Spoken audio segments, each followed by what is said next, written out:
Well, hey there, it's Catherine from Catherine Pooler Designs. Welcome to episode number 4 of our holiday card making series. In this video, we're going to use this mod color combo.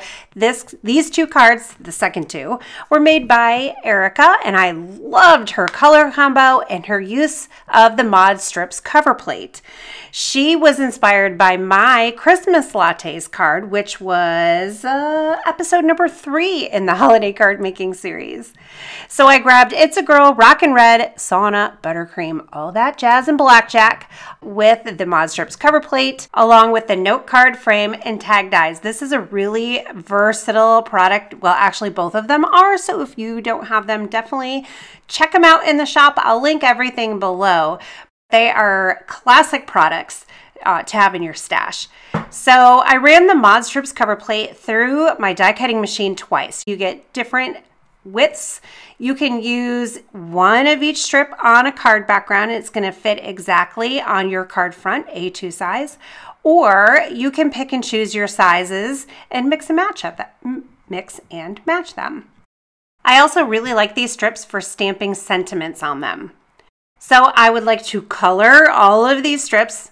Well, that's what Erica did, and we're using inspiration from her card to create this one, so I'll just do that as step 1.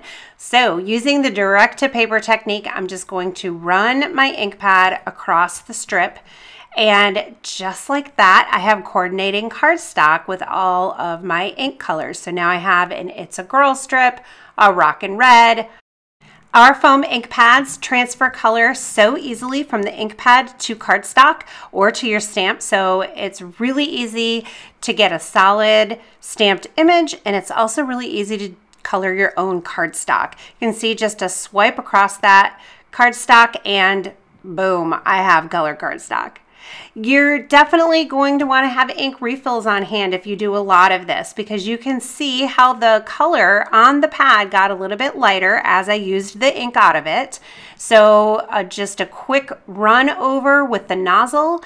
I try to be really gentle so I don't tear my foam pads. And then I like to take a block and use the edge of the block to distribute the ink throughout the pad. And then it's nice and inky and ready for your next project. So then we had Buttercream, we have all that jazz, and then I'm gonna do blackjack. So not only do our foam ink pads release ink really easily, they are also really juicy. So when I swipe my ink pad across the cardstock, I'm also getting quite a bit of ink on the paper underneath. So I'm being careful not to go over a wet spot with another ink color as to not cross-contaminate my ink pads. This color combo was screaming at me to use the Alpine Village stamp set, and I wanted to grab the holiday one-liners as well. So our holiday one-liners, they were created to go with the Notes of Love dies as well as our sentiment banner dies. So all of these little sentiments are going to fit perfectly inside. From sentiments like I've got mistletoe, believe, let's get jolly, can I refill your eggnog? You're going to get a lot of fun out of these stamps. So we have some pieces ready, the mod strips. I know I'm going to use the little banner die. I know what I'm going to use for my sentiment. Main images. The Alpine Village little houses are so adorable. Some of them feel a little bit more traditional. Some feel like a little gingerbread housey. There's a little church in there, some whimsical trees, and some fabulous sentiments. Now at this point, as I'm making the card, I'm not really sure which houses and trees I'm going to use, and I'm not sure what colors I want them in. So I just stamped out a variety. I'm going to die cut them with my die cutting machine. Look at how cute these little pieces are. When I'm playing and working and creating with images like this, I kind of feel like a kid again, like I'm using or playing with a dollhouse or color forms, and I don't know, it's a great stress reliever. I love the look of these houses when they're layered. So on this first house, I'm going to cut out the little dormer window and the door, and then I'm just going to adhere them onto the house that I stamped in Buttercream. I think Buttercream and all that jazz make a terrific color combo. I mean, who doesn't want to live in this house? It's so cute. So just a little smidge of Barely Arts glue there. Pop that door on, pop on that dormer window. You could even use some foam tape to pop up the little elements. It's such a great way to customize and add dimension to these images. So on this little sauna house, I'm trimming off the roof. I'm going to trim off the door, pop those onto that red house, and that is adorable. So figuring out how to arrange these on my little tag, I was playing around, gluing the houses on, adding on the little trees. Some of the elements I added some dimension or foam tape to.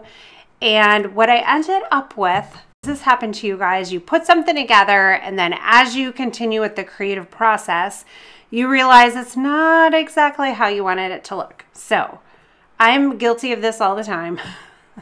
Luckily, it's just paper and glue because I put this together and then I ended up disassembling it some and rearranging things. And I kind of figured if I tore anything or mess anything up, I could just restamp it.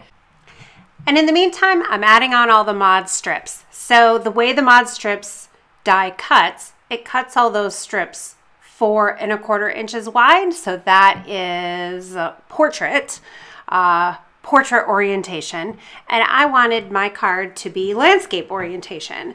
So I'm just adding them on there, and it leaves a little bit on the left there.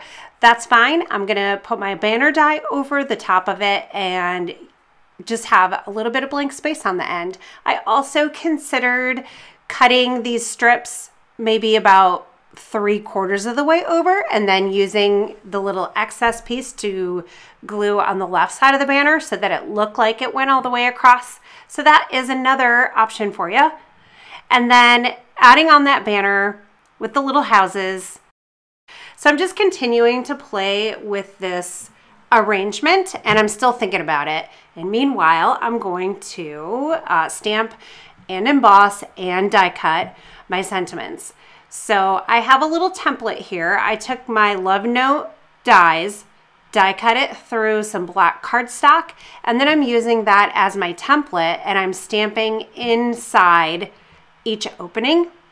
And then I'll be able to die cut all 3 sentiments at once. Now, pro tip here, guys. I used a black template on black cardstock, so it was really hard to see where my stamps were gonna end up needing to be stamped. So I recommend, don't do what I did, die cut your little banner dies out of white cardstock if you're doing it on black, or black cardstock if you're doing it over white, so that you'll be able to see. So I stamped 3 of the sentiments. In Wow Embossing ink, I poured on white embossing powder and then I heated them. And then I'm just adding the banner dies right on there, securing it with a piece of tape, and then running it through my die cut machine. And then at once, really quickly, I have 3 little banners with sentiments ready to adorn my cards. And then I wanted, oh, hold on. Don't do what I did. I wanted to add some cute little snowflakes to this tag after I already put my houses on there. So I used the Winter Mantle stamp set. The 2 snowflakes in that stamp set I think are perfect to go with the Alpine Village, and I thought they looked fantastic. But I'd already glued my houses on there. So that, yeah.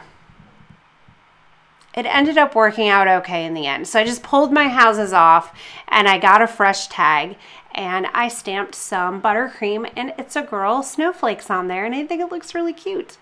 And then I took the little, what's that thing called? It's not a rivet, but I'm kind of thinking rivet. The little reinforcer, that's it. I took the little reinforcer, just pressed it onto my All That Jazz ink pad to color it, and then glued it onto my tag. And then I used some cookies and cream twine to tie through and then tie the bow on. And this tag is adorable. I think it's really, really cute.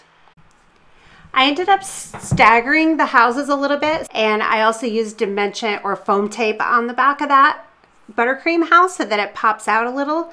And I really like the arrangement of the houses. And then I was able to put the banner on the bottom with the To You and Yours. And I added a little All That Jazz tree. I think this tag could stand on its own. You could add it to a gift. You could add it to a plain background card. It has a lot of color in it. So it's going to look great just on a white background, or even if you did a white on white with a patterned cover plate, that would be really pretty. But I'm loving these mod strips with this mod color combo. I hope you guys are inspired by this card and you try this color combo out for a holiday project this year. If you do, let us know about it. We love hearing how you guys are inspired by our videos. Next up in our holiday card making series is number 5, and we will be using some pieces of things that you've seen before. So be sure you are joining us on Sundays at 8 p.m. and Wednesdays at noon Eastern for their premieres. Give a thumbs up and be sure to subscribe to the channel. Thank you so much for being here. We'll see you again real soon.